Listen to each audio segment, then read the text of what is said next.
Bonjour à tous et bienvenue dans ce nouveau décryptage. Aujourd'hui, on plonge directement au cœur d'un événement juridique véritablement historique, le verdict du jury fédéral de Miami concernant l'assassinat en 2021 du président haïtien Jovenel Moïse.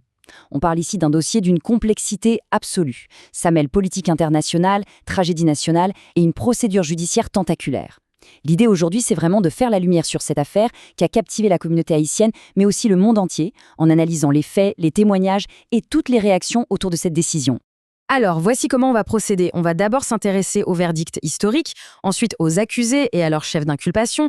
On fera une petite immersion à l'intérieur du tribunal, on écoutera les réactions de la diaspora et enfin, on se demandera ce qui nous attend pour la suite de ce dossier. Allez, c'est parti, première partie, le verdict historique. Si on regarde la chronologie, le décalage temporel saute tout de suite aux yeux. Tout commence lors de cette nuit tragique de juillet 2021, quand le président est abattu chez lui, en Haïti. Et là, on fait un bond dans le temps pour atterrir en mars 2026, date du début du procès dans un tribunal fédéral de Miami. Puis, en mai 2026, après plusieurs jours de délibération, la décision tombe enfin coupable. Ce grand écart de presque 5 ans nous montre bien à quel point les enquêtes transnationales peuvent être lentes. Mais ça souligne aussi la volonté acharnée des autorités de bétonner un dossier avant de l'amener sur le sol américain. Et pour bien comprendre l'ampleur de ce procès, il faut s'arrêter sur un chiffre. 9 semaines. 9 semaines, ce n'est pas rien. C'est le reflet d'un travail juridique absolument monumental. On parle de témoignages intenses à non plus finir, d'auditions d'experts, de décryptage de vidéos, de montagnes de preuves matérielles. Le jury a littéralement dû ingérer une quantité astronomique de données super complexes avant de s'isoler pour 3 jours complets de délibération. C'est vraiment la machine judiciaire en action qui prend tout le temps nécessaire pour décortiquer un complot de cette envergure. On passe à la deuxième partie, les accusés et les chefs d'inculpation. Alors, qui sont les 4 hommes qui ont fait face au jury ? Il s'agit d'Antonio Intriago, d'Arcángel Prieto Ortiz, de Walter Ventimiglia et de James Solage. Parmi eux, il y a un profil qui retient particulièrement l'attention, c'est celui d'Antonio Intriago. Pourquoi ? Eh bien parce qu'il possède une entreprise de sécurité dans le sud de la Floride.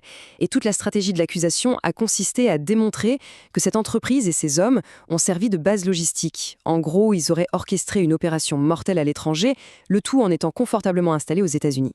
Et ça nous amène au cœur du problème, c'est-à-dire l'accusation principale. Le complot en vue de tuer ou de kidnapper en dehors des États-Unis. Ce n'est vraiment pas une charge qu'on voit tous les jours, c'est un outil fédéral extrêmement puissant. Concrètement, ça permet à la justice américaine de poursuivre et même de punir par la prison à vie ceux qui se servent du territoire américain comme base arrière pour déstabiliser des gouvernements étrangers. C'est exactement cette spécificité juridique qui a permis d'organiser tout ce procès à Miami et non pas en Haïti. Dans la salle d'audience, on a vraiment assisté au choc de 2 récits totalement opposés. D'un côté, le gouvernement est venu dire, preuves à l'appui selon eux, que les accusés ont fourni un soutien matériel indispensable et qu'ils ont tout planifié de A à Z. De l'autre côté, la défense n'a pas bougé de sa ligne. Pour eux, le dossier de l'accusation était tout simplement creux. Leur argument phare, les plans initiaux ne prévoyaient en aucun cas que le commando colombien assassine le président. Et voilà, c'est le principe même d'un procès équitable, 2 versions diamétralement opposées, et au milieu, un jury impartial qui doit trancher. Continuons avec notre 3e point à l'intérieur du tribunal. Il y a eu un moment particulièrement fort lors de l'annonce du verdict. Juste après avoir remis la décision, un membre du jury s'est tourné vers l'assistance en larmes et a déclaré « Je suis vraiment désolé pour ce qui est arrivé à votre pays et à votre président ». C'est le genre de phrase qui vient complètement humaniser une procédure qu'on imagine souvent très froide. Ça nous rappelle que derrière des semaines d'arguments hyper techniques et d'interminables piles de dossiers, il y a des citoyens ordinaires qui prennent soudain conscience du poids d'une immense tragédie nationale. Au moment où le verdict a été prononcé, le silence dans la salle était assourdissant. Les réactions des accusés ont été très brèves, mais elles en disent long. Antonio Intriago a tout de suite pris sa tête entre ses mains, comme s'il réalisait soudainement la gravité de la situation. James Solage, lui, est resté de marbre, avec une attitude décrite comme très réservée, voire cynique. Quant à Arcángel Prieto Ortiz, c'est son avocat qui a dû lui donner une petite tape sur l'épaule pour le réconforter. Ces quelques secondes capturées à l'audience, c'est la cristallisation pure et dure de ce que représente un verdict de culpabilité.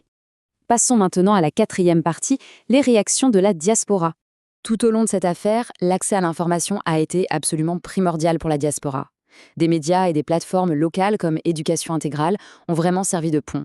Ils étaient là pour traduire tout ce jargon juridique très complexe, pour relayer l'ambiance de Miami en direct et surtout pour permettre à la communauté haïtienne à travers le monde de vivre l'histoire en temps réel.